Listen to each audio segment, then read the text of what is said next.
Family কার্ডের আবেদন করা নিয়ে কি পরিমাণ যে প্রতারক বাংলাদেশে বের হয়েছে, ইভেন বর্তমানে অ্যাড দিয়া প্রতারকেরা এই আবেদন করার নামে 1,000 টাকা, 2,000 টাকা, 5,000 টাকা গ্রহণ করে নিতেছে।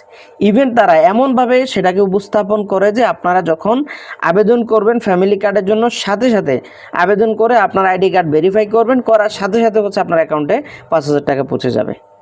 এরকম বাংলাদেশের মধ্যে হাজার হাজার ফেজ আমরা দেখেছি যে ফেজগুলোতে আবেদন করার নিয়ম প্রক্রিয়া দেখানো হয় এবং হচ্ছে আবেদন করার প্রেক্ষিতে তাদের একটা নিজস্ব বানানো ওয়েবসাইটে তারা আবেদনগুলো গ্রহণ করে, সেখানে তারা 5,000 টাকা উইথড্র দেখায় এবং উইথড্র করাটা এমনভাবে দেখায় মনে হইতে যে সেটা কোনো তাদের তৈরিকৃত ওয়েবসাইট এবং যেটা কোনো একেবারে জুয়ার ওয়েবসাইটের মতো তারা তৈরি করে এবং সেখানে 1,000 টাকা ইনভেস্ট করার সাথে সাথে হচ্ছে সেখানে 5,000 টাকা তাদের ক্যাশ আউট করার সুযোগ থাকছে।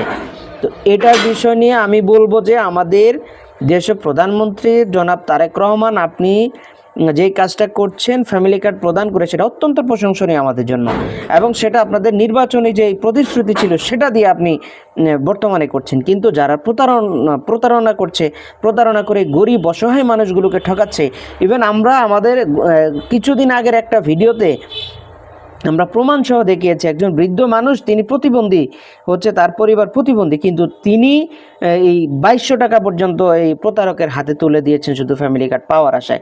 তো এই বিষয়গুলোকে আরেকটু সচেতন করা দরকার, সরকার মহল থেকে আরও ভালোভাবে প্রতারক চক্রদেরকে নজর দেওয়া দরকার, যারা এইভাবে অ্যাড দিয়ে লক্ষ লক্ষ টাকা বাংলাদেশ, কোটি কোটি টাকা বাংলাদেশ থেকে এই ফ্যামিলি কার্ডের নামে তারা আবেদন করার নামে তারা হাতিয়ে নিচ্ছে।